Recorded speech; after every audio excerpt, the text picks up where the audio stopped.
Hermanos, buenos días.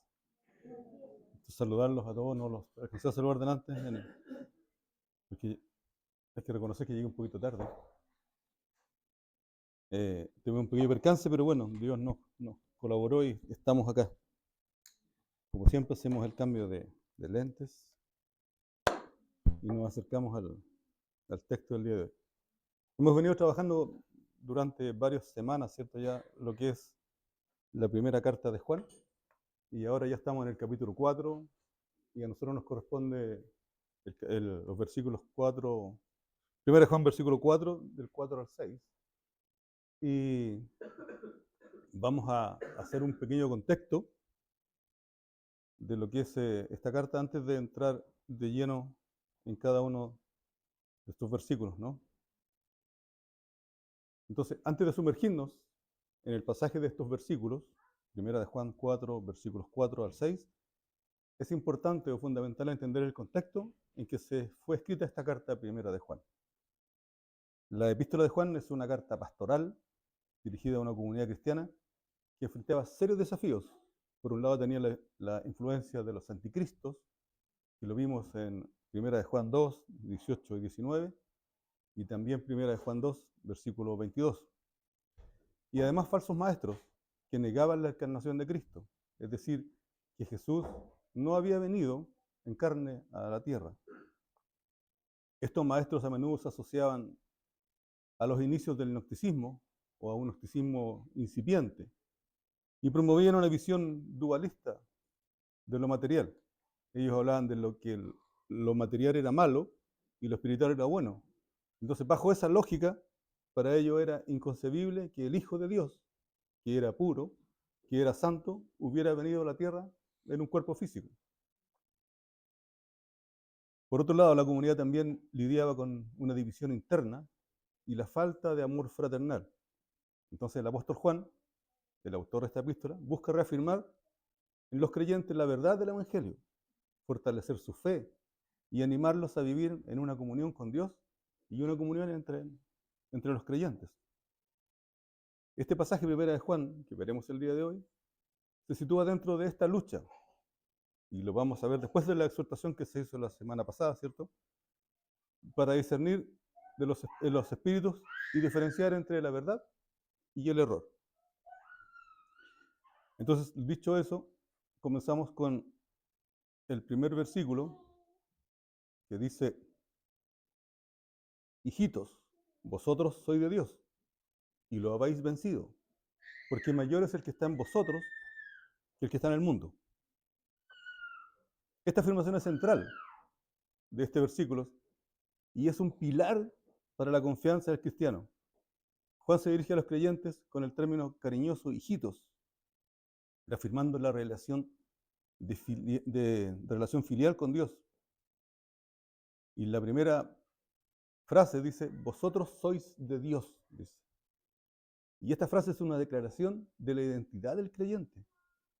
Nos debe recordar a todos los creyentes que nosotros no pertenecemos al mundo, sino que pertenecemos a Dios. Y los hijos de Dios no necesitan temer al espíritu del anticristo, aunque debemos tener claro que es de su existencia y que nos puede complicar, pero no debemos temerle. También debemos tener en claro que esta pertenencia a Dios no se basa en los méritos humanos, sino que es parte de la obra redentora que hizo Cristo en la tierra. Esa es la base de la seguridad que Juan nos intenta transmitir. Después dice: y lo habéis vencido. Juan utiliza el tiempo pasado, aoristos en griego, para enfatizar que la victoria sobre los falsos maestros y sobre el espíritu del anticristo es un hecho consumado. La victoria no es algo que deba lograr el creyente por su propia fuerza, sino que ya le ha sido otorgada, ¿cierto?, por la obra de Cristo en la tierra. Y esto lo podemos ver claramente en Romanos 8, versículo 37, donde dice: antes, en todas estas cosas, somos más que vencedores por medio de aquel que nos amó. Amén. La siguiente frase dice: porque mayor es el que está en vosotros y el que está en el mundo. Quizá aquí debamos detenernos un poco más y tratar de clarificarlo, porque este es el fundamento teológico de la victoria del creyente. La pregunta es, ¿quién es el que está en vosotros? Y la respuesta es el Espíritu Santo. Tal como aparece en el libro de Romanos 8, versículo 9, dice, mas vosotros no vivís según la carne, sino según el Espíritu. Si es que el Espíritu de Dios mora en vosotros. Y si alguno no tiene el Espíritu de Cristo, no es de él. También aparece mencionado en Juan, capítulo 14, versículo 17, entonces, el Espíritu de verdad, el cual el mundo no puede recibir porque no le ve ni le conoce, pero vosotros le conocéis porque muere en vosotros y está en vosotros. Entonces, hermanos, debemos entender que ese mismo Espíritu, el que testifica la verdad de Cristo, es necesario recordar que cuando nosotros recibimos la salvación, es decir, cuando una persona por fe se arrepiente de sus pecados y le pide, digamos, Señor, a Jesús que muere en nosotros y que sea nuestro Señor y Salvador, y lo aceptemos a Jesucristo como Salvador y Señor nuestro, nuestro cuerpo recibe y pasa a ser morada del Espíritu Santo. Este no es un evento secundario a la salvación, sino que es el medio por el cual la salvación misma se aplica a nuestras vidas. Y esto lo podemos ver en 1 Corintios, versículo 12, capítulo 12, versículo 13. Porque por un solo espíritu fuimos todos bautizados en un cuerpo, sean judíos o griegos, sean esclavos o libres, y a todos nos dio de beber un mismo espíritu. Este espíritu nos regenera, este espíritu nos da una nueva vida, y este espíritu nos une a Cristo. Desde el momento en que crees en Jesucristo como tu Salvador, el Espíritu Santo viene a vivir en ti, sellándote para el día de la redención y comenzando un proceso de santificación en tu persona. Lo vemos con claridad en Efesios 1, versículos 13 y 14. En él también vosotros, habiendo oído la palabra de verdad, el evangelio de vuestra salvación, y habiendo creído en él, fuisteis sellados con el Espíritu Santo de la promesa, que en las arras de nuestra herencia hasta la redención de la posesión adquirida para la alabanza de su gloria. Entonces, esto es importante, hermanos, tener claridad porque ahora vamos a continuar el texto y viendo quién es quien se atreve. A lo mejor podemos usar la frase de David cuando se acercó a Goliat, digamos, quién es este incircunciso, digamos, que osa ofender a Dios, ¿no? Es un poco lo mismo acá. Si tenemos claridad, digamos, que el Espíritu Santo muere en nosotros y que ese mismo Espíritu es el que nos selle, que nos cubre, digamos, y que nos acerca a Cristo, ¿no? Vamos a ver ahora quién es el que está en el mundo. Y ahora, ¿quién es el que está en el mundo? Es el espíritu del anticristo. Es una influencia que promueve el error y la negación de la divinidad de Jesús. El término del anticristo aparece mencionado en dos de las epístolas de Juan, en el Nuevo Testamento. En Primera de Juan 2:18, en Primera de Juan 2:22 y en Segunda de Juan 1:7, y esa es la que vamos a leer. Dice, porque muchos engañadores han salido por el mundo que no confiesan que Jesucristo ha venido en carne. Quien esto hace es el engañador y el anticristo. El apóstol Juan describe a este espíritu como una fuerza que niega que Jesucristo ha venido en carne. Esto no es simplemente una negación de la existencia de Jesús, sino un rechazo a su divinidad y de su humanidad unida, atacando la idea de que el Hijo de Dios se hizo hombre. O sea, todo lo que comentamos antes, él lo intenta destruir. Nos intenta decir, digamos, que Jesús no vino a la tierra como hombre y como ser divino. Eso es lo que está intentando destruir, ¿no es cierto? Y si nos destruye a Jesús, A nosotros se nos desarma nuestra fe. Nuestra esencia de la fe es Jesús. Y si lo sacan a Jesús, nos sacan la fe. Nos dejan sin nada. Entonces esa es la importancia de tener claridad de lo que hace el anticristo. Esta negación puede manifestarse de varias maneras y es un tema de estudio teológico constante. Y aquí vamos a ver algunas de sus características principales. Niegan la encarnación. Rechazan la verdad central del cristianismo, que Dios se hizo hombre. Esto socava la base de la salvación, ya que si Jesús no fue verdaderamente hombre y verdaderamente Dios, su sacrificio en la cruz no tendría el poder de redimir a la humanidad. Segundo, niega la relación del Padre y del Hijo. Y como dice Juan 2, primera de Juan 2, versículo 22, ¿quién es el mentiroso, sino el que niega que Jesús es el Cristo? Este es el anticristo, el que niega al Padre y al Hijo.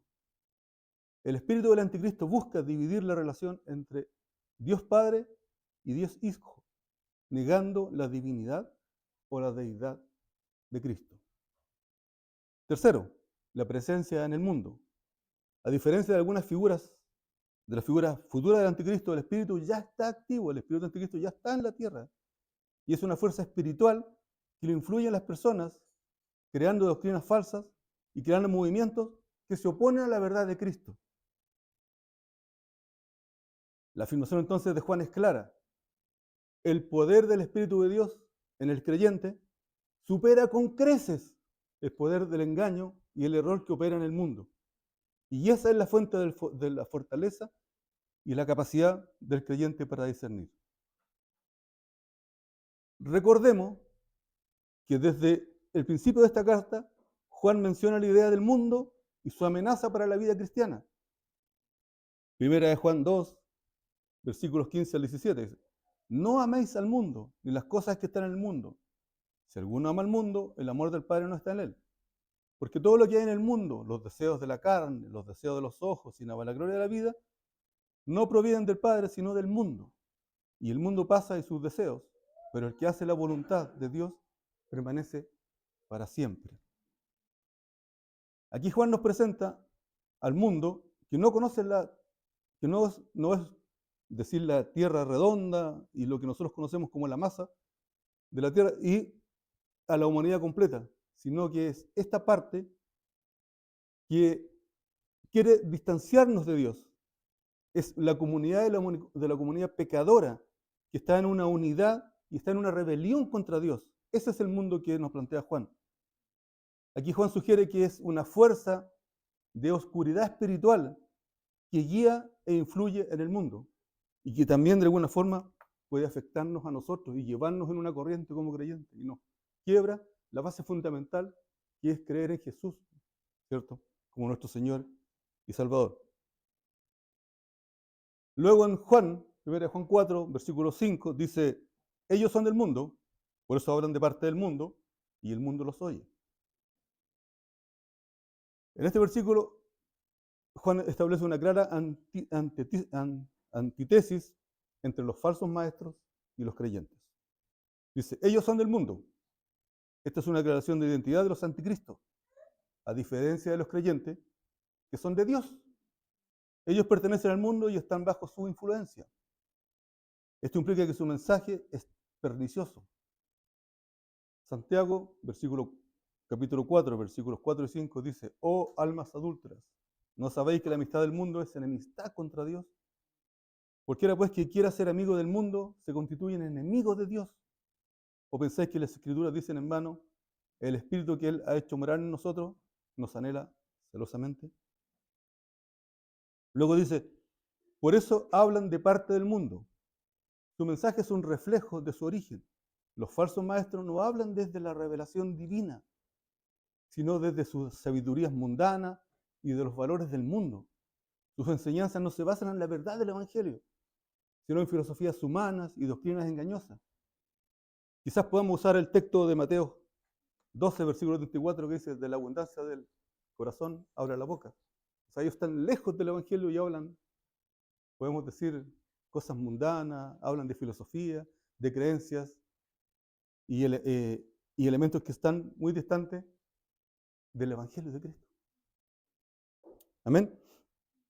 Y lo peor es que dice, el mundo los oye. Esta es la secuencia lógica. El mensaje del mundo es atractivo para el mundo, porque se refuerzan sus propios deseos y sus creencias. El apóstol Juan nos advierte que la popularidad de un mensaje no es una prueba de veracidad. El hecho de que muchos sigan a falsos maestros no significa que estén en lo correcto. Simplemente demuestra una afinidad con el espíritu del mundo. Y aquí podemos usar el texto de 1 de Juan 3, versículo 1.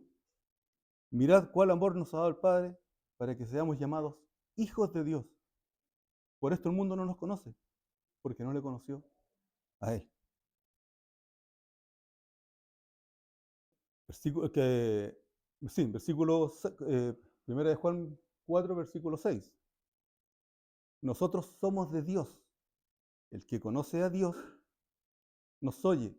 El que no es de Dios no nos oye. En esto conocemos el espíritu de la verdad y el espíritu del error. Este versículo enfatiza el argumento de Juan, volviendo a la identidad de los creyentes y proporcionando un criterio claro para lograr un discernimiento. Dice, nosotros somos de Dios. Juan se incluye a sí mismo y incluye a todos los creyentes fieles en esta declaración. Repite el concepto del versículo 4, enfatizando que su pertenencia a Dios le da autoridad y le da credibilidad. Lo vemos en 1 de Juan 1, versículo 3, cuando dice, lo que hemos oído, lo que hemos visto, eso os anunciamos, para que también vosotros tengáis comunión con nosotros. Y nuestra comunión verdadera es con el Padre y con su Hijo Jesucristo. Luego dice, el que no conoce a Dios, no oye. El oír en este texto no se refiere a la audición física, sino a la aceptación y obediencia a la enseñanza. Aquellos que tienen una relación genuina con Dios reconocerán y aceptarán el mensaje apostólico como la verdad del Evangelio, porque el Espíritu de Dios en ellos testifica esa verdad. El conocimiento de Dios no es puramente intelectual, sino que es una relación que nos va transformando. Dice, el que no es de Dios no nos oye. De la misma manera, aquellos que pertenecen a Dios no aceptarán el mensaje de los apóstoles y su rechazo es una manifestación de su verdadera naturaleza espiritual. Juan capítulo 8, versículo 47 dice, el que es de Dios, la palabra de Dios oye. Por esto no la oís vosotros, porque no sois de Dios. En esto conocemos al espíritu de verdad y al espíritu del error. Juan ofrece un criterio práctico para el discernimiento. La prueba no es un milagro, la prueba no es la popularidad o la elocuencia, sino la fidelidad al mensaje apostólico. El espíritu de verdad lleva a la persona a reconocer y aceptar la verdad de Cristo, tal como fue proclamada por los apóstoles. Y el espíritu del error lleva a las personas a rechazarla, como lo dice en Juan 14, versículo 6. Jesús dijo, yo soy la verdad, yo soy el camino, la verdad y la vida. Nadie viene al Padre si no es por mí. Si nos separan, hermanos, si nos sacan a Dios, nos sacan el camino, nos sacan la verdad, no nos dejan la comunicación con Dios. Y eso es lo que hace el anticristo. Eso es lo que quiere el anticristo en nosotros. Y además, como dice la palabra, Él vive en el mundo y los del mundo lo oyen, pero nosotros no somos del mundo. Amén. Como elementos de conclusiones, primero, el texto nos refuerza la seguridad en Cristo. Todos los creyentes tienen la victoria garantizada porque el Espíritu Santo vive en ellos. Y, como dijo el texto, es más poderosa que cualquier fuerza que existe en el mundo. El Espíritu Santo en nosotros es mayor, como dijimos, que el que está en el mundo. También el texto nos recuerda la importancia del discernimiento. El pasaje 1 de Juan 4 los versículos que vimos del 4 al 6, nos enseña que no todo mensaje que se proclama en el nombre de Dios es verdadero. Debemos evaluar la fuente y el contenido del mensaje. ¿Y cómo podemos nosotros discernir con el criterio del mensaje apostólico? La prueba de fuego para discernir la verdad es si el mensaje se alinea con la enseñanza original de los apóstoles, que testificaron que que Jesús es el Cristo, es el Hijo encarnado de Dios. Y para esto podemos agregar lo que dice Pablo en Gálatas 1, versículo 8. Mas si aún nosotros, dice, o un ángel del cielo os anunciare otro evangelio diferente al que os hemos anunciado, sea anatema. Amén. O sea, la seguridad de los apóstoles para transmitir su evangelio era tan fuerte que ellos tenían la capacidad de decirnos esto. Si aún un ángel del cielo viene a decir otra cosa, no le crean. Porque nosotros decimos la verdad. Porque nosotros conocimos a Cristo, vivimos con Él, estuvimos con Él y sabemos que Él era el Hijo de Dios.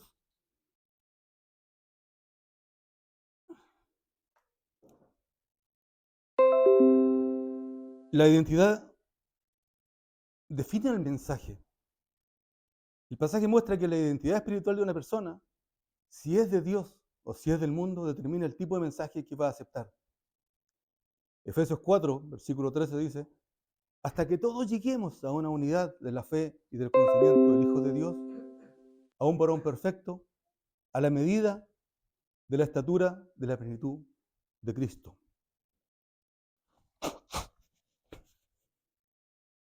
Como elemento para como ir cerrando un poco lo que estamos conversando, hermano, recordemos que el apóstol Juan en esta carta nos viene indicando que para el creyente no existen términos medios.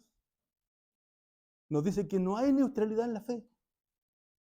Y esto quizás lo podemos reforzar con una frase que el propio Jesús menciona en el Evangelio de Mateo, versículo 12,